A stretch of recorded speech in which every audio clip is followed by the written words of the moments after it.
Yes. Have you ever had a PE teacher, like maybe in middle school, or where he's always telling you you have to run a mile, or he's just being really rude to you, and then you know for a fact that he wouldn't be able to do, like, even maybe a lap around because maybe he's not physically fit or anything, but with that, I just wanted to take that as an example, saying that there are many people in this world that are so quick to judge and tell you what to do when they themselves can't even do it themselves. And there's a quote by Tynan that says, "A critic is a man who knows the way but can't drive the car." And with that, I just want to inform you on the examples of people who are so quick to judge in negative ways, rather than using constructive criticism to help the person that they're talking about. One example is Dance Moms, a show, and then there's also movie critic shows, and there's American Idol.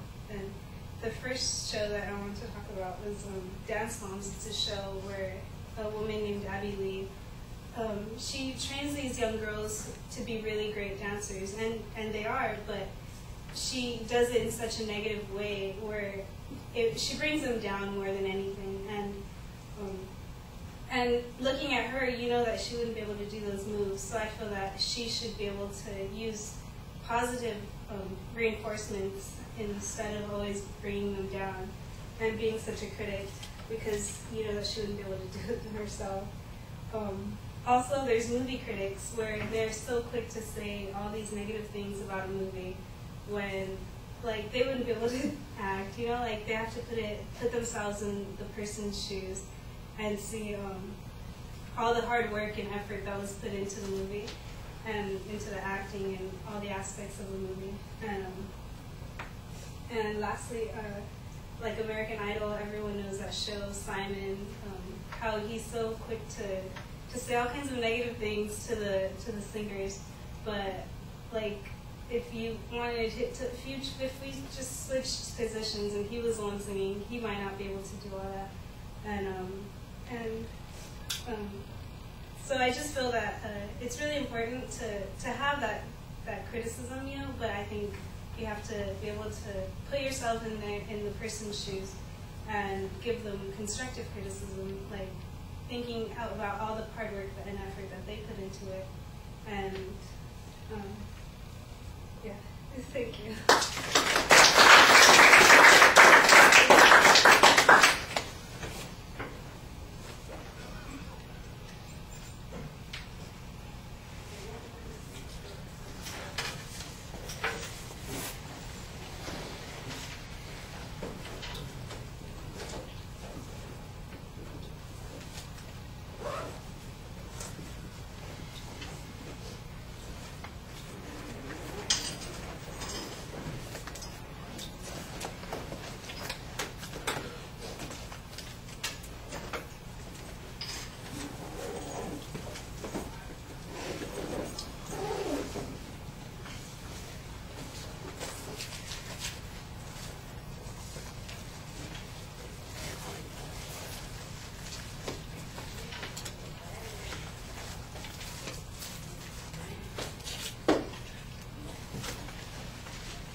All right, at the risk of being Simon Cowlish, I'm going to give you some comments. I thought that you did a nice job with your visualization at the beginning as an attention device, and it transition to the topic pretty well. Your thesis is very clear.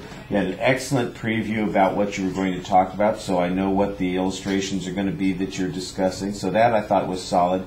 On your individual points, I think you could use particular examples from some of the things that you're talking about. I've never seen the one show that you're talking about with the dancers, and so an illustration, a description of something would be helpful there, so that I know what you're talking about. The fact that somebody can't necessarily do the thing that the person that they're coaching or assisting is doing, I'm not sure that that necessarily disqualifies them from offering comments on, for example, the instance with Simon.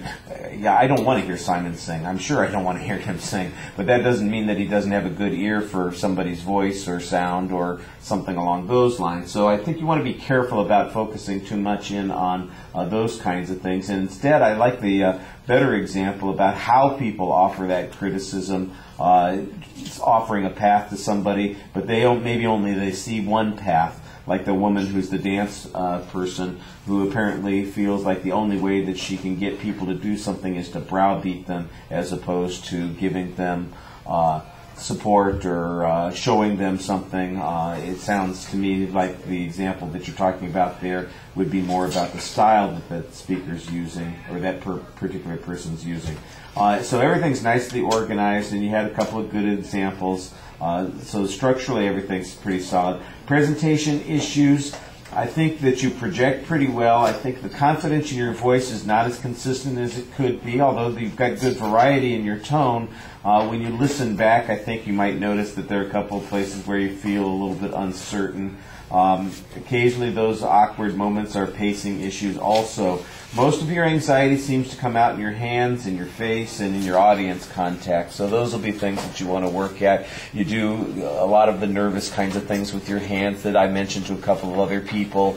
You have a tendency to, when in doubt, look away, look down, and instead of engaging the audience. Usually you're looking up at the audience, but anytime you get a little anxious, you can see that you're dashing away from engaging the audience, and that's noticeable.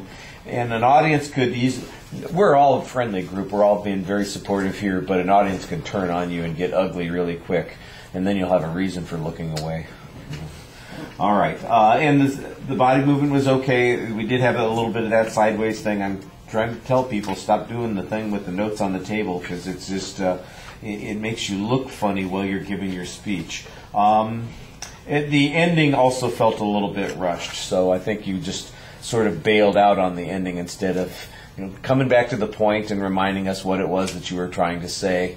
It just felt like you sort of wanted to get off stage as quickly as possible. All right, thank you very much. You guys all have a good weekend, and we'll see you Monday. We'll finish off these speeches